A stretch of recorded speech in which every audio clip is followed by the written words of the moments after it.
Hello. हा बोला. नमस्कार शेट्टी साहेब. बोला. सांगोलवरून बोलतोय हा बोला. साहेब. शक्तीपीठ समर्थनात आम्ही उपोषणाला बसलोय म्हणलं इथं सांगोला 8 दिवस झालं. ते फडणवीसनं नेला तिकडे याला. अहो फळून याला पण तुम्ही आमच्यासाठी काय करताय का नाही?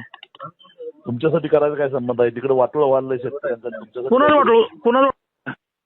अहो का माझा शक्तीपीठला विरोध आहे. तुम्हाला करा उपोषण बसायचं. नाही नाही नाही. अहो शक्तीपीठला तुमचा विरोध आहे बरोबर आहे, पण हा. शेतकऱ्यांचा विरोध नाही हा तुम्हाला सांगायचं आहे मला. हा मग काल काय ती यार भूतालती होय काल तिथं बार्शीला.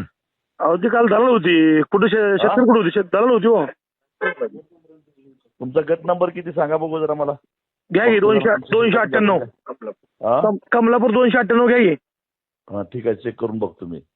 नाही पण मग तुम्ही कसे कर तुमचं नाम जाते पिते काय? काय ते तुमचं शेतात जाते काय? तुम्ही बाजीत आहे का? हा आमचं गाव जातंय पोरात. गाव जाऊ दे की गाव गाव गेलं म्हणून काय झालं? गाव जाऊन दे. गाव तुमच्या स्वार्थी माणसं लय बघितले जा बंद कर फोन. तुमच्यासारखी स्वार्थी म्हणजे तुम्ही खासदार झाला असता की मग तुम्ही जर पैसे घेतले देवेंद्र फडणवीस कडनं. हा पैसे किती घेतले देवेंद्र फडणवीस कडनं? मग तुम्हाला देवेंद्र फडणवीसने पैसे दिले म्हणून तुम्ही विरोध करताय काय? होय. हा ठीक आहे फोन बंद कर.